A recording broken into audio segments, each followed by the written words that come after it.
Olá pessoal, aqui é o professor Matheus e nesse segundo vídeo sobre a série de eleições 2016 a gente vai conversar um pouquinho sobre o sistema partidário brasileiro. No vídeo da semana passada eu conversei com vocês sobre alguns temas referentes às eleições e aí eu conversei um pouquinho mais de uma maneira um pouco mais teórica, ou seja, eu falei sobre a ideia de democracia, sobre a ideia de direitos políticos e sobre a questão do sufrágio e do voto. Então, nesse vídeo de hoje, eu vou conversar com vocês sobre um tema que também tem o seu lado teórico, é claro, mas ele tem um lado um pouquinho mais prático, que é a questão dos partidos políticos ou do sistema partidário como um todo. Então, a primeira coisa que eu quero colocar aqui, e aí vincular com o que eu falei na semana passada, é o seguinte, é o fato de que, não apenas no Brasil, em inúmeros outros países, quem representa o cidadão não é o candidato, ou em primeiro momento não é o candidato. Quem representa o cidadão são os partidos políticos. Então, eu vou explicar, nesse vídeo, aqui no decorrer desse vídeo, eu vou explicar o porquê que acontece assim, eu vou explicar de onde vem isso, mas eu queria começar já deixando essa mensagem para vocês. Ou seja, tenham em mente que no sistema representativo brasileiro, na democracia representativa brasileira, como eu falei na aula passada, no vídeo passado, quem representa o cidadão, quem é o titular do direito de representar o cidadão, é o partido político. E eu me lembro que eu comentei naquele vídeo também, que na verdade quando a gente vota, a gente está votando no partido em primeiro lugar, e só num segundo momento a gente está escolhendo efetivamente o candidato. E esse pensamento ele é muito importante, principalmente nas eleições para o poder legislativo. O entendimento disso vai ficar um pouquinho mais claro quando na semana que vem eu falar sobre o sistema eleitoral brasileiro. Tá? Então, eu peço aí para vocês, para assistirem esse vídeo de hoje, mas para voltarem na semana que vem, assistirem ao próximo vídeo sobre sistemas eleitorais, porque um complementa o outro, digamos assim. A primeira coisa, então, que precisa ficar clara é a própria definição de o que é um partido político. E aí, mais uma vez, utilizando o pensamento do Norberto Bobbio, no seu livro, Dicionário de Política, o Norberto Bobbio ele indica que um partido político é um conjunto de pessoas cujo objetivo é se organizar com base em uma ideologia para atingir o poder, para chegar ao poder. Essa definição ela é semelhante à definição que outros autores colocam. Por exemplo, também o professor José Jairo Gomes coloca uma definição que também vai nesse sentido. Ele coloca que os partidos políticos, então, correspondem a um grupo de pessoas, pessoas que se juntam, que têm como objetivo atingir ou chegar ao poder político, têm como objetivo concretizar determinadas políticas públicas, então tem como objetivo representar o cidadão. Então, de maneira assim bem geral, vocês podem entender um partido político como uma instituição, e aí isso é fato, ou seja, é uma instituição que tem por objetivo representar o cidadão. Agora, essa definição ela precisa ser complementada por um ponto muito importante, que é o seguinte: esse ato de atingir o poder político, ele necessariamente está vinculado ao processo eleitoral. Por isso que no vídeo passado eu dei um destaque maior ao conceito de democracia representativa, porque é por meio desse conceito ou dessa ideia de democracia representativa, então, que os partidos atingem ou chegam ao poder político. Ou seja, é por meio do voto, basicamente, que esses partidos políticos atingem ou passam a controlar o poder político do Estado. E esse ponto ele é importante para diferenciar um partido político de um grupo de pressão, por exemplo. É um grupo de pessoas que tem um objetivo político, mas tem duas diferenças aí no caso. A primeira diferença é que esse grupo, um grupo de pressão no caso, como uma ONG, por exemplo, vamos pensar aí no Greenpeace, ou seja, é um grupo ali de pressão, porque é um conjunto de pessoas que tem uma causa, tem uma ideologia, tem um objetivo, mas o objetivo ali não é necessariamente chegar ao poder do Estado, ou seja, se inserir no aparelho do Estado. Quer dizer, pegando aqui de maneira bem genérica, o objetivo do Greenpeace é interferir ou influenciar, mais propriamente dizendo, as ações do Estado em defesa do meio ambiente. Vamos colocar assim dessa maneira bem geral.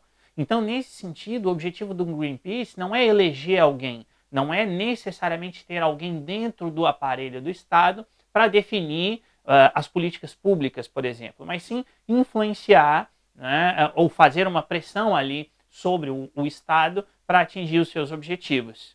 Então, essa seria a primeira diferença de um grupo de pressão para um partido político, quer dizer, o partido político ele tem um interesse de se inserir no aparelho do Estado, e quando eu digo aqui se inserir é no sentido de ter membros eleitos que efetivamente tomem decisões.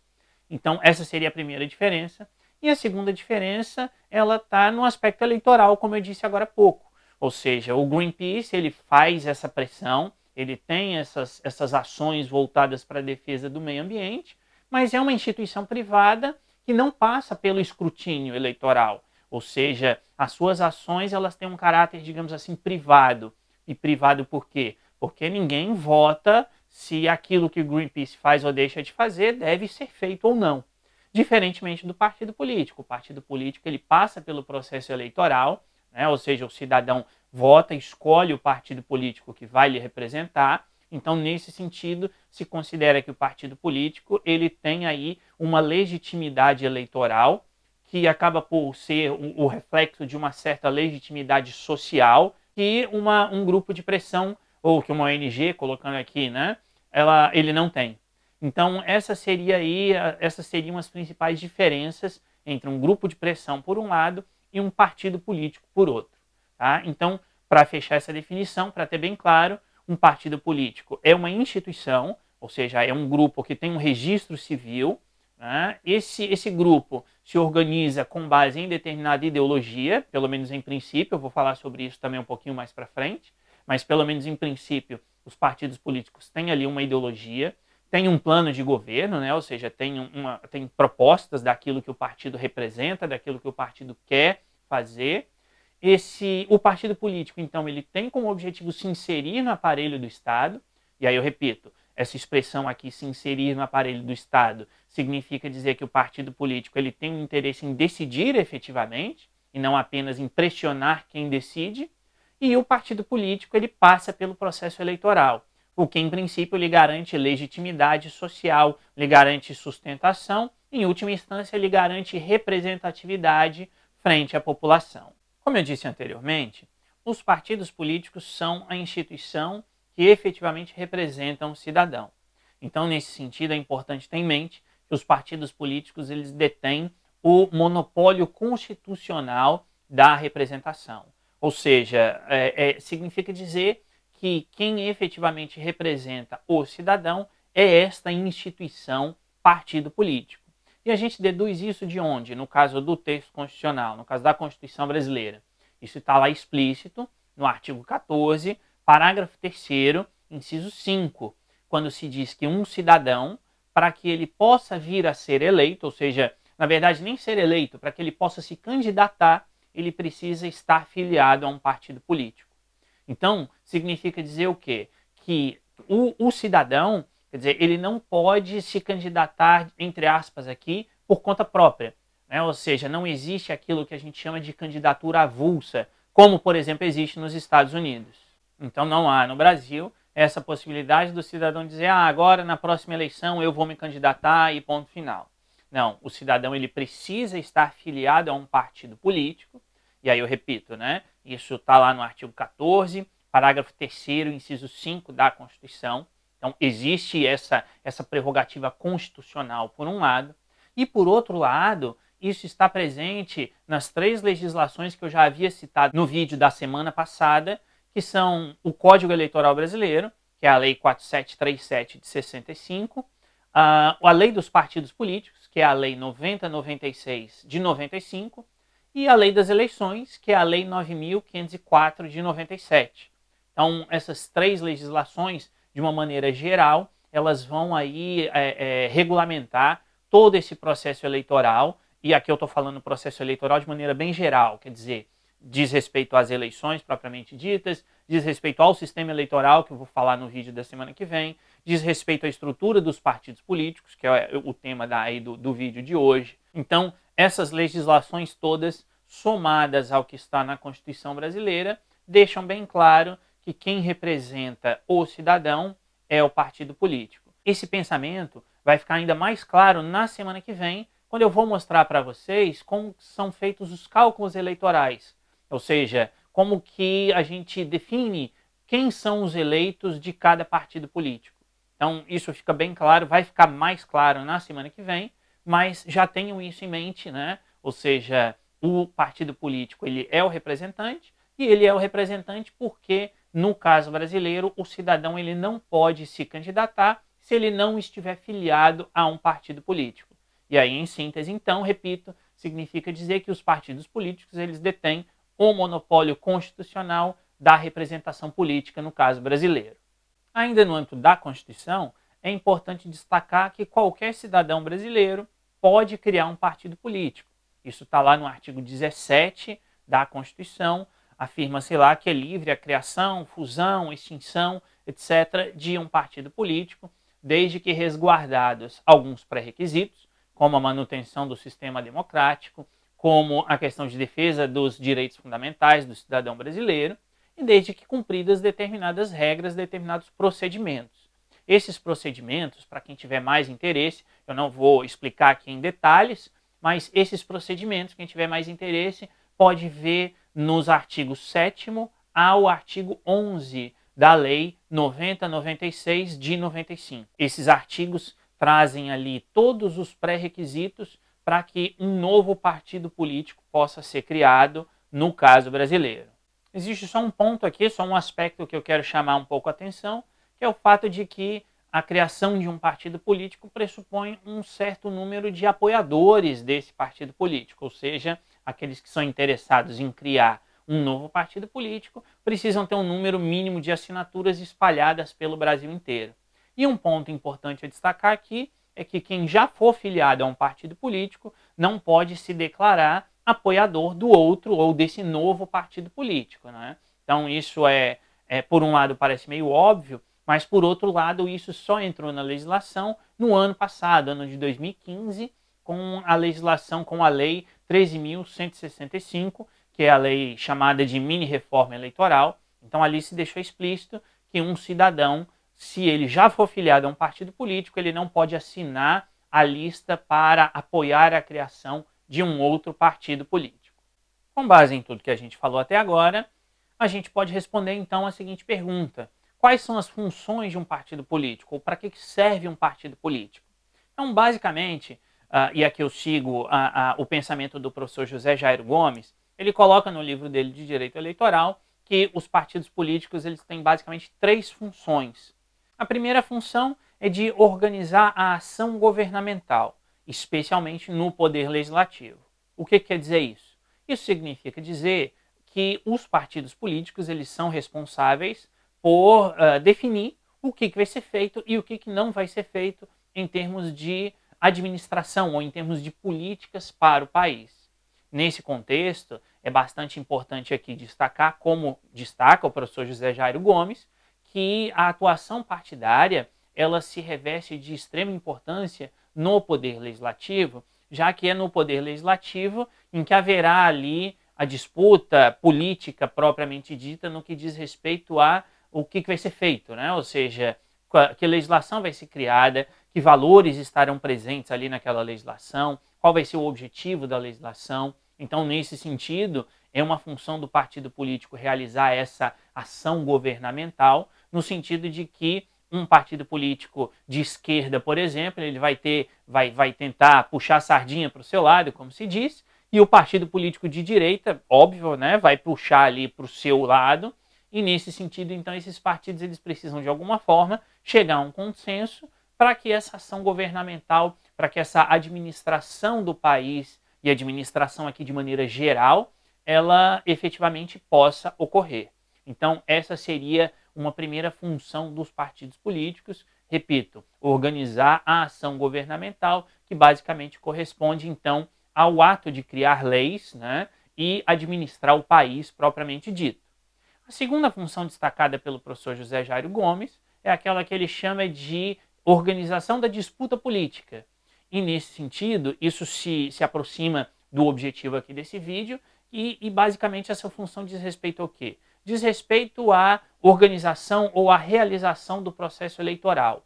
E quando eu digo aqui organização ou realização, não é no seu sentido administrativo, porque isso é feito pela Justiça Eleitoral, no caso brasileiro, mas é a organização, a realização do processo eleitoral no sentido de disputa política no período eleitoral.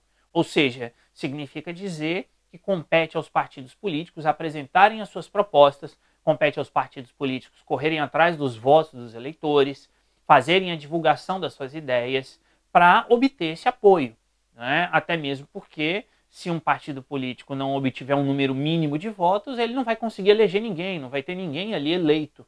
Então, é óbvio que é uma função do partido político fazer esse debate político de ideias, né, para que convença os eleitores a votar nesse mesmo partido político. E a terceira função, destacada pelo professor José Jairo Gomes, é a função de representar o cidadão, como eu já tinha dito no início aqui do vídeo.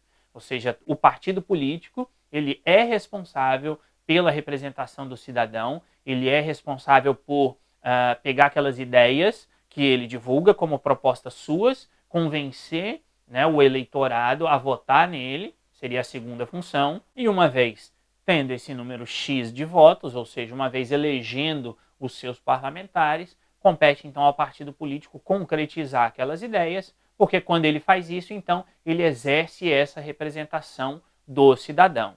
É claro que aqui a gente está falando de uma maneira mais teórica, e é lógico que quando a gente olha para a realidade prática, especialmente aí a realidade brasileira, nem sempre a gente verifica os partidos políticos concretizando essas funções.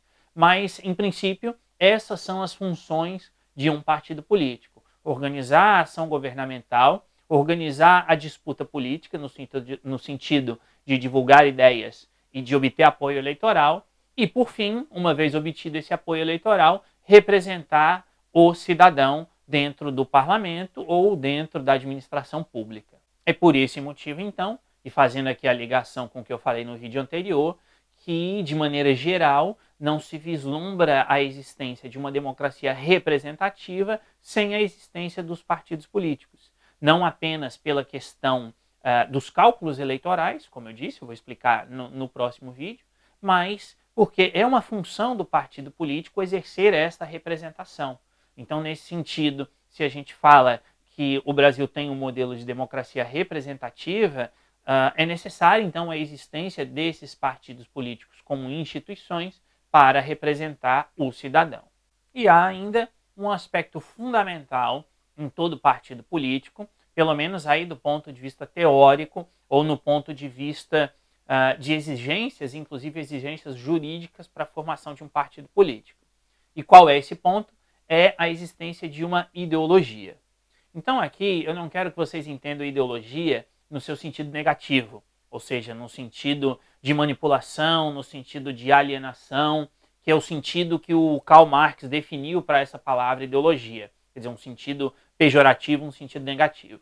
Então não é isso. Aqui a palavra ideologia ela é utilizada no sentido de ser um conjunto de ideias, e apenas isso. Se essas ideias são boas ou se essas ideias são ruins, cabe a cada um definir, cabe a cada um analisar, cabe a cada um avaliar.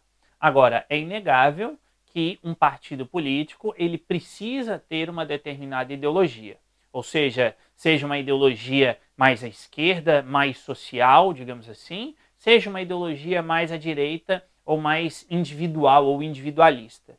Então, eu repito, né? Se isso é bom, se isso é ruim, cada um faz a sua análise, cada um faz as suas ponderações, mas é fato que um partido político ele precisa ter uma ideologia. E ele precisa ter uma ideologia por quê?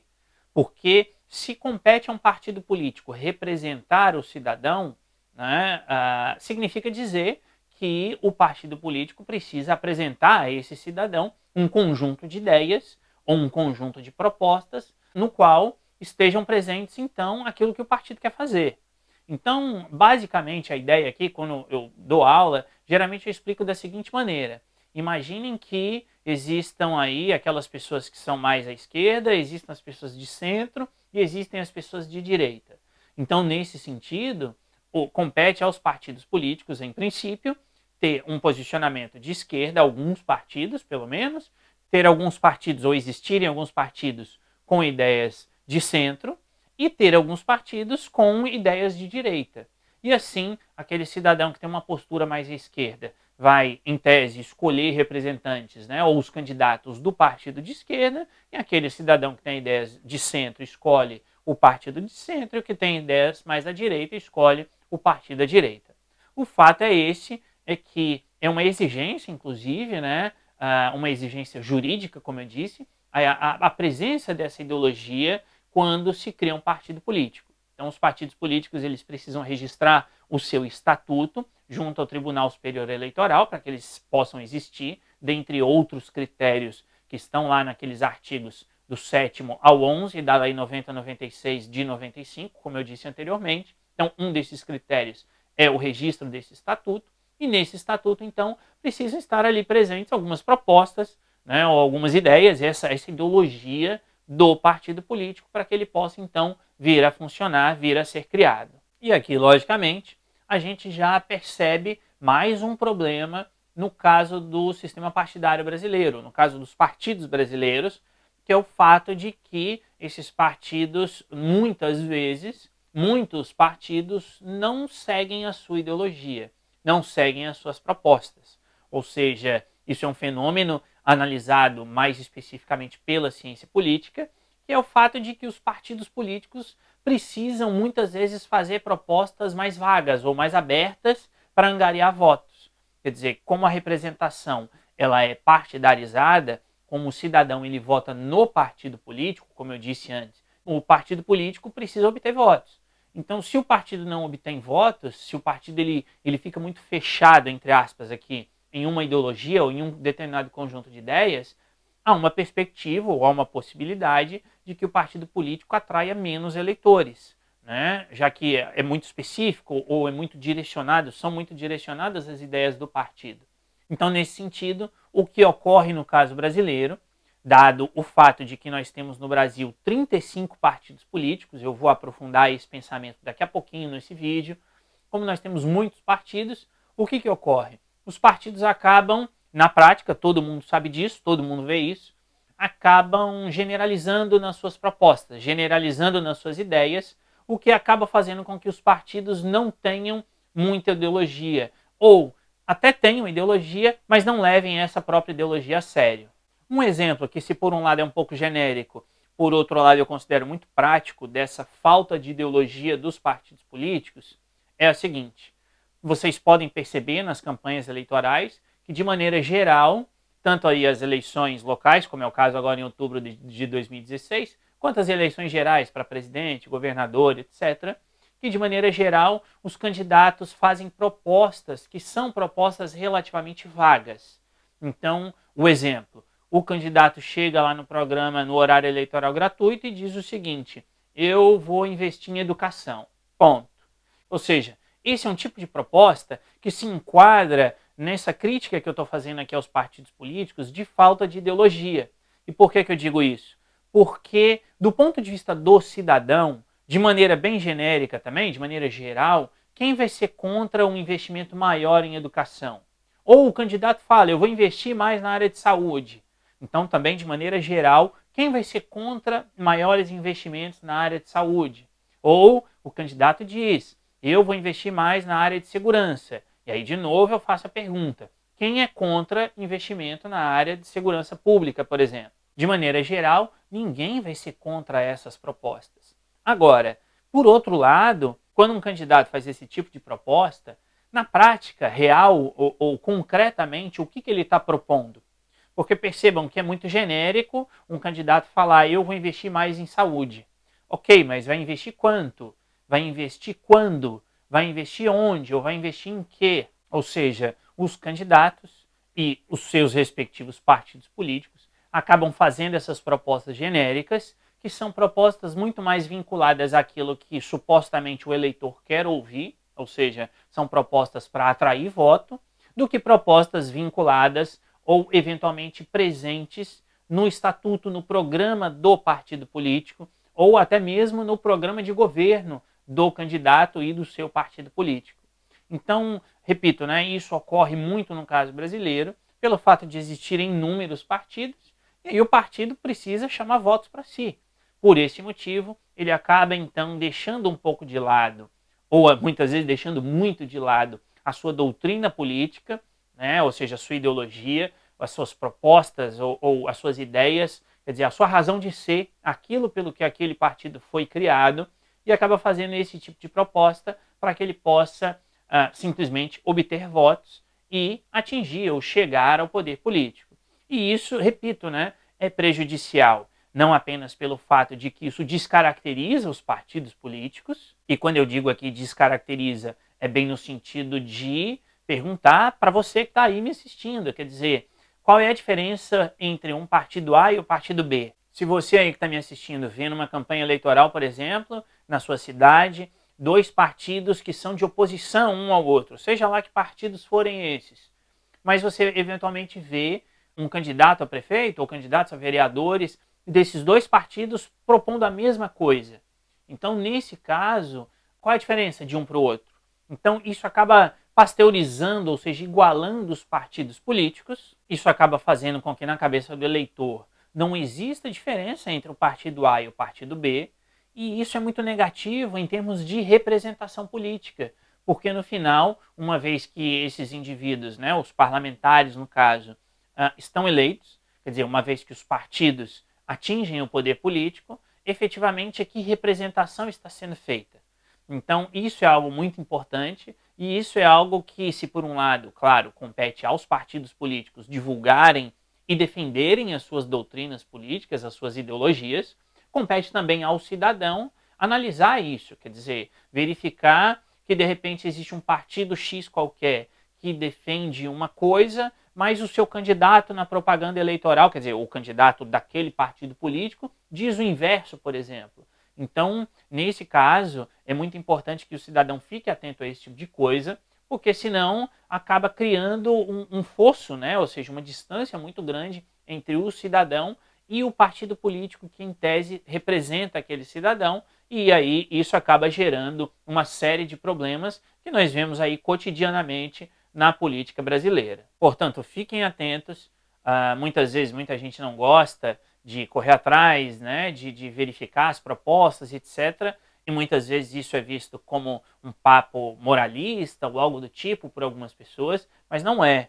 Ou seja, aí é uma questão de um dever fundamental do cidadão de realmente se inteirar, de conhecer as propostas e conhecer as propostas não só do candidato, daquilo que ele propõe, mas conhecer as propostas do partido político do candidato. Especialmente porque o candidato, seja lá quem for uma vez eleito, ele não vai governar sem o apoio do partido político dele. E muitas vezes ele não vai colocar em prática as propostas que ele quer, mas eventualmente ele vai ter de colocar em prática aquilo que o partido deseja.